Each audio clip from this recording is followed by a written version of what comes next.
Scott Needham. Scott is done a thing or two on Amazon. Just a thing or two. You know, before he was in Amazon, he was actually got a degree in computer engineering, and you know he thought, you know, at that time, like, hey, I'm going to be the next great engineer at Google. That was his goal. I want to play ping pong all day, get free lunch. Work on little projects and get paid for that. Work a 3-day work week. You know, the typical Google employee type of job, and get paid $300,000 a year. But that didn't quite work the way he thought. So entrepreneurship was calling him. And for the last 10 years, he's been an Amazon seller. He's got 2 big selling accounts where he's done over $400 million in sales on those accounts. And he's expanded beyond just being a seller. He has a weekly newsletter that goes out that's got some great information in it, if you're not familiar with that. But he's also the host of a podcast called The Smartest Amazon Seller. So if you haven't checked that out, check that out. And he has a software tool called Smart Scout, which is a pretty cool software tool. He works with a lot of the brightest minds in the industry, and likes to show sellers how to get rich on Amazon without being lucky. You know, a lot of people got into this business as FBA. They took the amazing.com course in 2013, 2014, back like what Rob just said, when it was easy. You could just throw up anything. And those guys were right place, right time. And a lot of those guys exited a couple of years ago for ridiculous amounts of money. And now some of them have retired on the beach and are drinking Coronas with Snoop Dogg. Other ones are actually trying to do it again, and they're massively failing because they actually don't know what the hell they're doing. They were right place, right time. So one of the things that Scott likes to do is show you how to do this right without being lucky like those guys. So Scott, welcome to the $1 Billion Seller Summit. I'm glad to have you here. Hey, thanks, Kevin. The floor is all yours. Perfect. Well, I should really do some stretching out because I love the competition that you've created among all the speakers. It got me, thinking more about this than almost anything for the last month. So I've taken some of my best ideas. I've been doing a podcast for 4 years, which has brought me lots of ideas, lots of experiments to really help jump into this. We know all our goal, clench your fist if your goal is to be a 1%er. We got all the polls out there to prove that, to do over 50 million, that does make you a 1%er. So if you're in this audience right now and you want to be a 1%er, or if you're already there, that's the goal. So what an awesome industry. We'll talk a lot about it, but let me just give you some reasons not to listen to me. I've sold over 100,000 ASINs and only 15,000 of those were profitable. I've paid for 1/5 of Jeff Bezos's yacht in commission fees, advertising, everything's gone to Amazon. It's been over $100 million. That actually makes my heart drop a little bit. I've broken Seller Central a lot.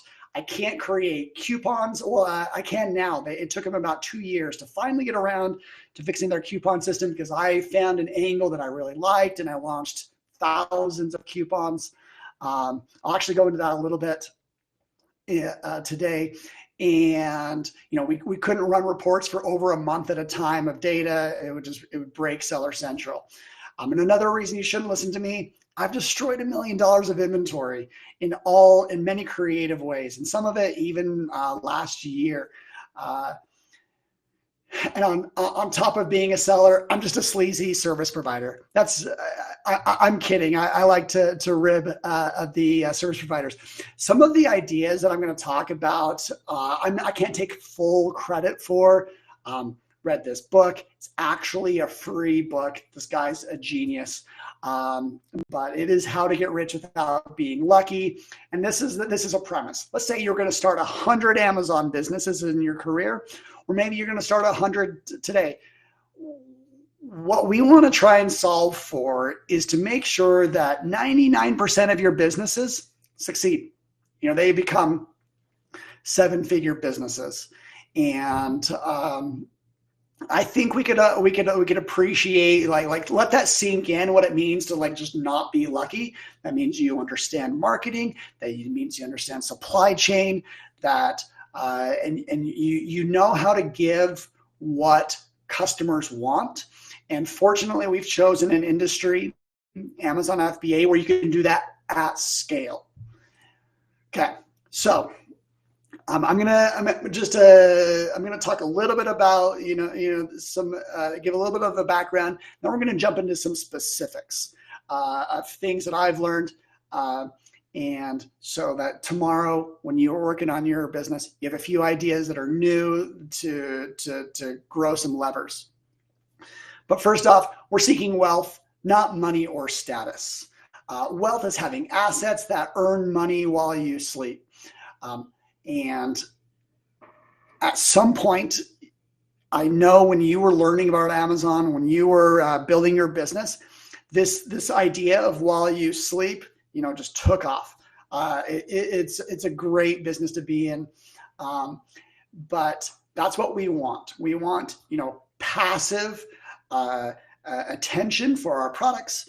We want to be building out marketing assets that come and bring traffic for nearly free. It's not free when you build it out, but long term it can build and be free. And we don't want to play status games. I can attribute what I think of status games in Amazon land is chasing revenue. There's a few shiny faces out there that have chased revenue. Me, myself, I am one. This is a snapshot of 2 years of where we did over 100 million in revenue, and I would have to be honest that those were tough years and not as profitable as I would like. We did make money, but man, I'll chase profits all day. So let's push the status games away. And Pharma Packs, they went under. They never were selling profitably. Thrasio, they've shrunk. They've had to kind of rethink things. That's my idea of a status game. We want to play long-term games with long-term people. Our industry is Amazon. The people that we want to be around are people that are playing at a high level. If you're the average of the 5 people that you're around, that's a common saying. I totally believe it, because when I talk to people that really know what they're doing, it doesn't matter. I learn insights, and the game that we play is it's iterative. Every single week you learn something new. You turn a knob, and you recognize those gains in months, years to come. There's different knobs that you're going to want to turn at different stages of your business. Some of what I'm going to talk about is actually after the 7-figure stage, and we'll go right into that. This is the last slide, and then we're going to go into some specifics. Arm yourself with specific knowledge and leverage. Specific knowledge is taught through apprenticeships, not schools. That's why there never will be a class at Harvard that says how to succeed on Amazon. They don't teach that. They don't teach specific knowledge. I think this is a big reason why most entrepreneurs, most people in the business field, we always kind of hate college, because it doesn't actually arm you for making money. We value specific knowledge because it does move the needle, and specific knowledge is technical or it's creative, and you can't outsource everything. Okay, so I'll tell you a little bit of a story.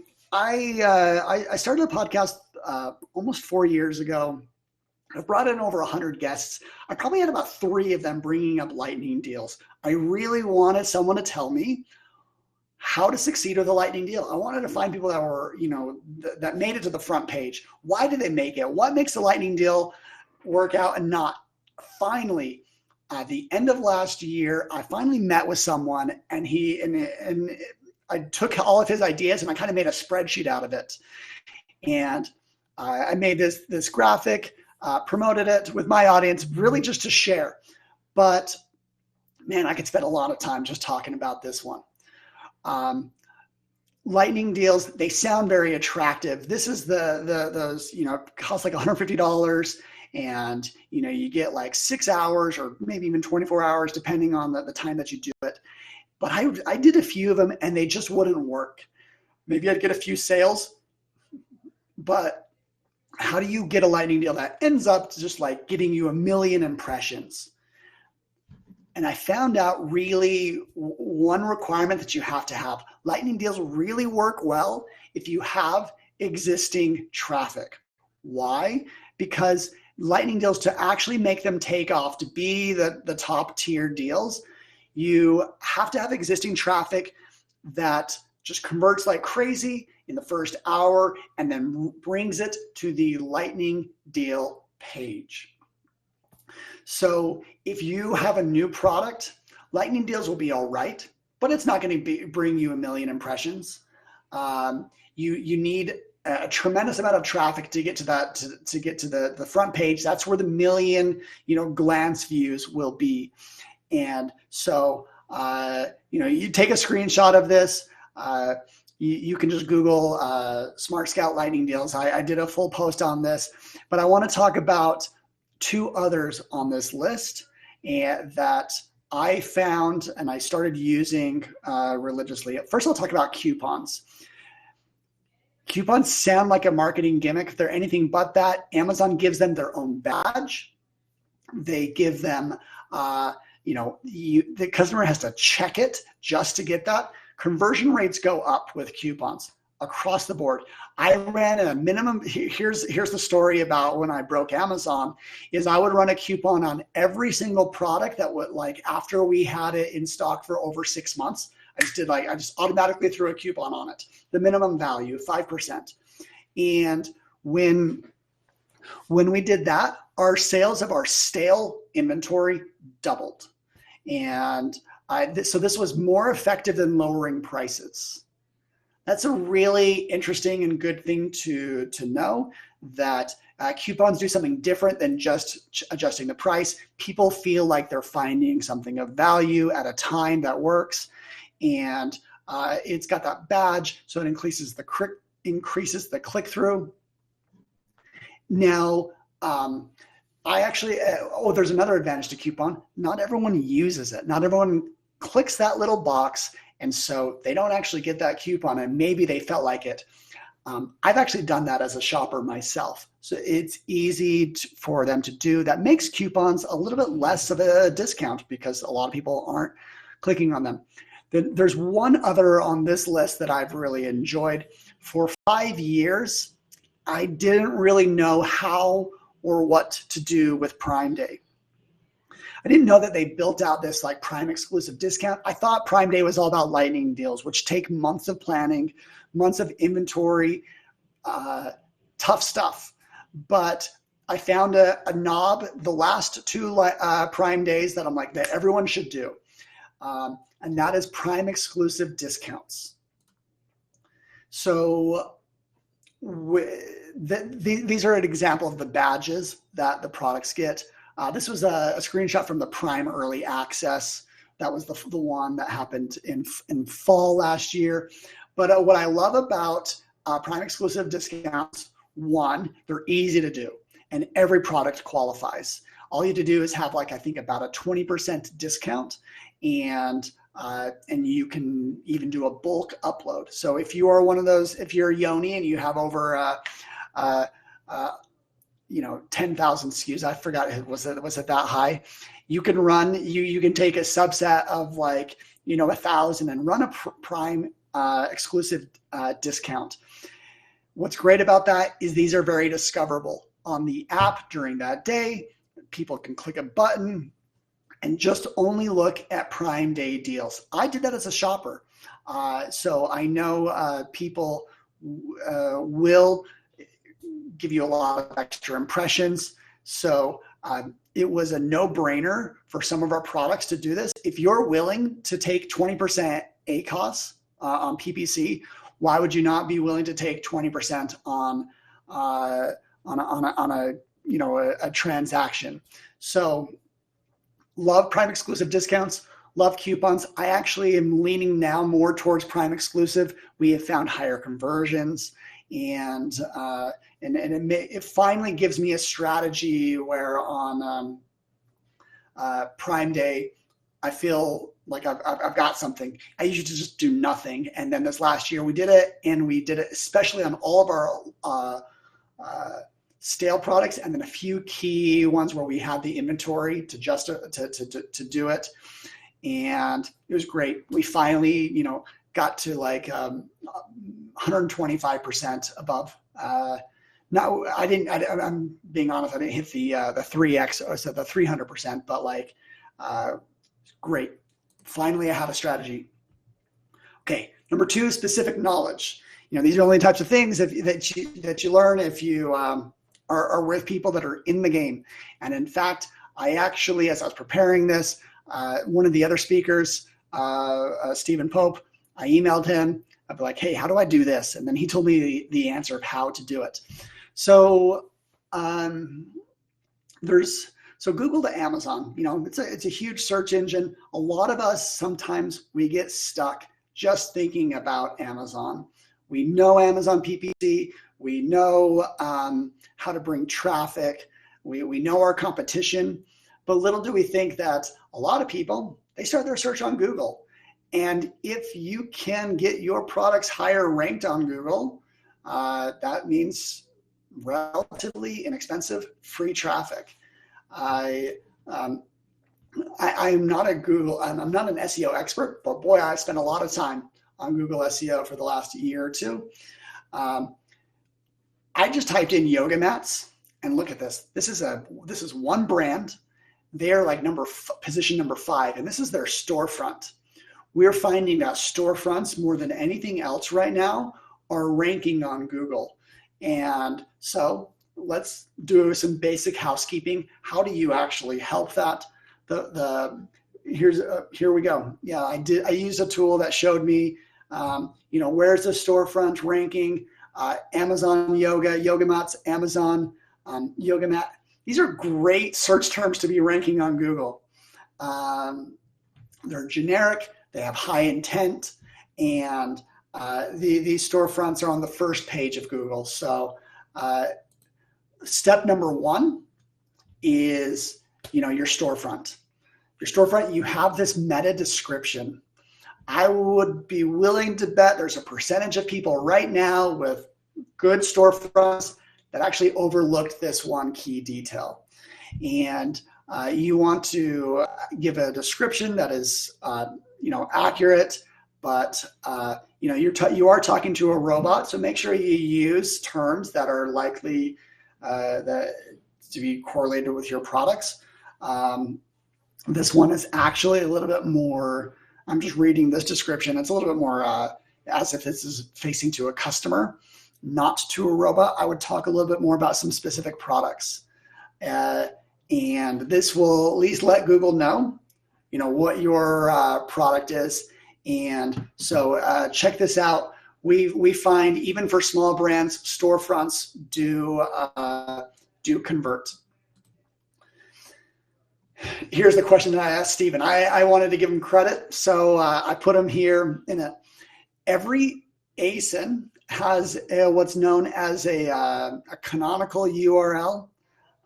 That is, what are the terms before the ASIN? For here, it's table ping pong paddle rackets. And I asked Google, like, hey, how do you change this on a product page?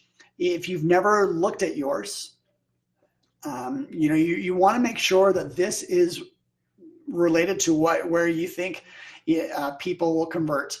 And the answer is, it's in the first 5 words of the title. If you put a dash after the 5th word, that's how you can change it. Or you can ask Amazon to change your canonical URL. This can help you. If you change it, it actually doesn't break your backlinks. The backlinks still will go to your page. So it's worth looking over. Now, so those are 2 examples of specific knowledge, things that you can learn by interacting with smart people, things I've learned on my podcast, and stuff I like to easily share.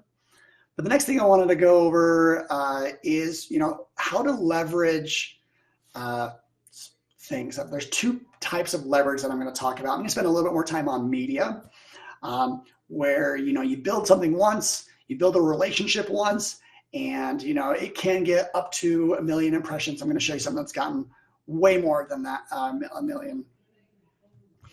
Now, to go back to the ping pong example, this was a gold mine that I found. So blogs can't capture the value quite like a seller. A lot of blogs, they make their money with an Amazon affiliate links. That gets them 1 to 3% of the commission. We know that our profit margins are more than that. So a lot of times, a strategy that a very large seller that I know that's looking to grow, and he's like, well, what do you do after doing so much to optimize your Amazon? Is he's scooping up. By scooping up, I mean buying microblogs, very targeted, specific ones. This blog was an opportunity because the guy hasn't posted anything in the last 2 years, and even then, his articles that are high buyer intent were still ranking very high. So I reached out to him. Hey, nice blog. Are you interested in selling? Actually, let me go back. The multiple on a blog is not going to be crazy high. You could probably, if a blog is making $5,000 a month in advertising revenue, affiliate revenue. If you look on like a Flippa or Empire Flippers, they do have blogs there, and they don't sell for crazy high margins because it's an affiliate business. The thing is if you're a seller in your niche, you can capture more value and have a head start, by spending, $50,000, $100,000 and buying a blog that just already brings you traffic. And it's traffic that comes for free or very inexpensive. I mean, obviously you have to buy the blog, or if you're really entrepreneurial, you can build your own blog, and something that I have done as well, but that one takes a little bit longer. If you want a shortcut, find those blogs that don't post for a while that still have like some passive Google page ranking, and make some offers. And I think you'll be surprised. Okay, I could probably spend 5 days talking about this next one. To me, this is marketing. This is if you're familiar with Russell Brunson, his books are great, and he's got one concept that once I learned it, it gave me infinite amount of work that I can do, that I can get excited, that makes a difference. This is a long-term play that has led to many people jumping to my products and my offers.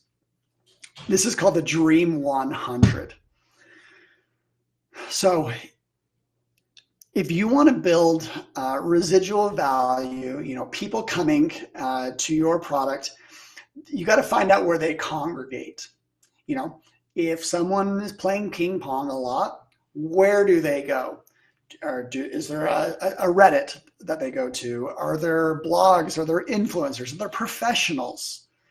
There are Facebook groups. There's dozens of places. Us Amazon sellers, we congregate in a lot of unique places,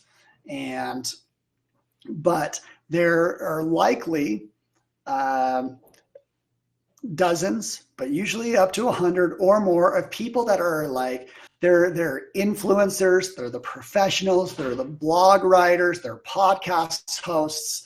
They are influential in their arena. These are the long-term players, and they're the people that you want to connect with. You want to build up these relationships and do joint ventures. A joint venture could be as simply as a blog post. If you start engaging with some of them, messaging them, some of these relationships do take a long amount of time. That's why I said this is a long-term play. I had an affiliate that I worked with. It took me 2 years to get him to finally, figure a win-win. And and it's driven tremendous value for both of us. So these are things on this image on the right side. These are things that are promotions, endorsements, email newsletter mentions, direct mail, a joint venture where you can write a blog post for them, and they have to do is post it. If you put in their affiliate link, it's a joint venture. It's a win-win. And those are the types of things where you're making money faster. On the left side here is where you dig your well. You dig your well by joining a podcast. Like, let's go back to the ping pong. I guarantee you there's a podcast out there that people are congregating. And if you become a guest on that and you talk about hey, here's all the things that we wanted to do to build a different ping pong paddle. This is how you dig your well. You're building those relationships, and you're building a relationship with your audience. So this when I understood this and I started acting on it, it's made the day not long enough. I've got 100 hours of work I could do every single day, because the key relationships that I end up reaping benefits with years down the line. So knowing your audience and specializing in your niche always helps. I can criticize. I did acquire a private label business, and here's a sad story of what we should have done. This business was one of the first pickleball paddle businesses on Amazon. It grew to 7 figures real quick. Then the owner actually dabbled in other products, started creating, household goods. And little did he know that pickleball was going to just continue to rise as a category. I read a stat that 30 million Americans last year played pickleball. That's pretty big. That's really big. That's 30 million pickleball paddles to sell. And what he didn't do is specialize. He didn't get endorsements knowing that there would be professionals. He didn't build any content or a newsletter. The play for me was to build a newsletter, to build an email list, and subtly you can advertise. So I've really enjoyed building out content to match offers. And if you have any questions of how to build content, look at your Dream 100. What do they do? Who are the influencers? And just talk to them, become friends with them, ask them questions. People like to share their expertise. So you can rely on your Dream 100, or you can do it yourself. This is an example of someone who sells on Amazon and has found a way to make TikTok videos that get, if you look at this one right here, 37 million views. He's got a few videos, and all he is doing is showing his product. It's a do-it-yourself. His category is do-it-yourself supplements. Help people to build their own supplements at home. And this video, I think, has 20 million views. I'm just going to show real quick an example. It doesn't take a lot of creativity to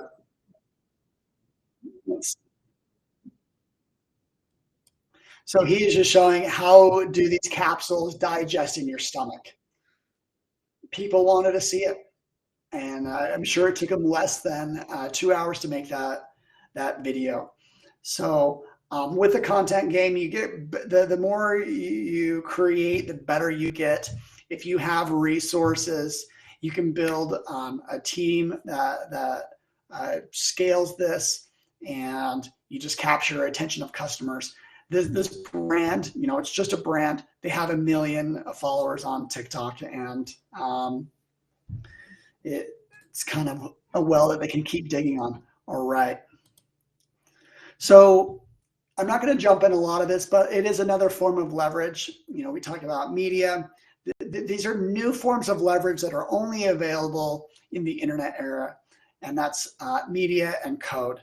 So We know there's two ways to leverage your business: the software that you use, things that do things for you, and actually advertising that works. That is better than break even. That can scale and grow your business. So that's all I've prepared. If you want to follow up, if you are excited about what I learned, what you learned, join my newsletter. I actually send it out to 30,000 Amazon sellers every week. Sent one this morning where I talked about a little bit about AI and some of the new developments there. All you have to do is Google Smart Scout newsletter, and the sign up page is there. Thanks everyone for sharing. I just wanted to give you value and hopefully, give some of that fire underneath your chest so you can, build a better and larger business. Thanks everyone.